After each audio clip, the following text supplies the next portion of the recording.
The next portion we will be studying about is the parts of the eye.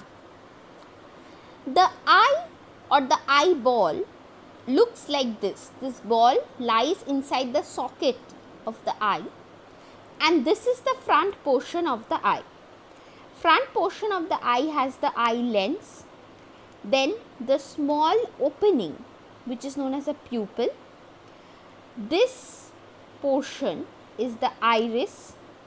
Between the lens and the front covering, that is the cornea, there is a jelly like thing in between it, that is known as a aqueous humor, and the entire outer portion is covered by a thick membrane known as conjunctiva. This conjunctiva, if you remember, if you get infection in our eye, we get conjunctivitis. The eye becomes swollen and red due to the infection in the conjunctiva. Okay, there is a muscle attaching the eye to the skull which helps the eye to remain in the socket. We have the ciliary muscle here. This ciliary muscle helps in opening and regulating the size of the lens when there is too much light or too less light. Now if we see this part, this is the optic nerve.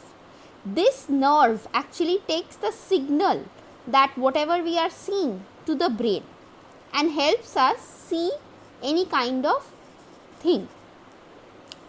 Retina is the portion, this is the retina. Retina is the portion which has the rod and cone cells. Now what are rod and cone cells? Rod and cone cells are two types of cell which helps us to see. Rod cells helps us to see in dim light, and cone cells helps us to distinguish between the colors.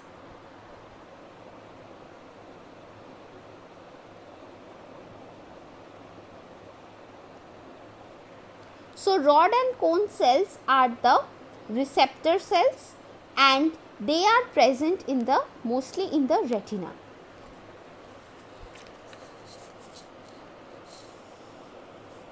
Okay. If you see this picture, in bright light, the circular muscle in the iris contract. If you put direct light in front of your this black portion, you will see this becomes this portion becomes smaller when you put too much light in the eye, and when there is too less light, this black portion widens to allow more and more light inside the eye. Okay. Now if we see this picture properly, we can see the light rays coming, it passes through the lens, and the lens refract the light rays, and it is ultimately focused on the retina. So the image is formed on the retina. That sensation of the image is taken by the optic nerve to the brain, and we can ultimately see whatever the light is being focused on. Okay. Now here this picture tells us what happens when we are seeing a distant object and a nearby object.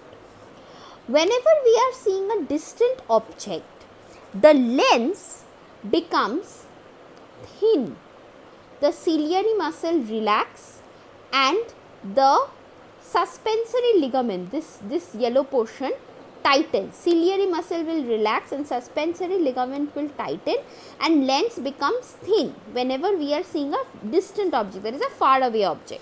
And whenever we are seeing a nearby object, the lens becomes thicker. Okay. Because why does it happen? Now you have to remember this happens. So whenever we are seeing a far away object, then the ciliary muscle has to relax and suspensory ligament has to tighten.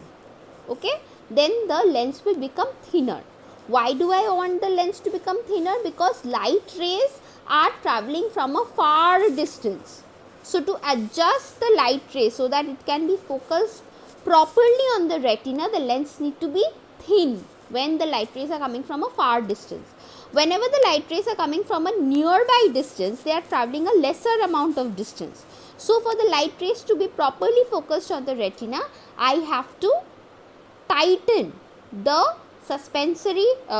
tighten the ciliary muscle, and suspensory ligament needs to be loose, so that the lens become thicker and the object can be viewed.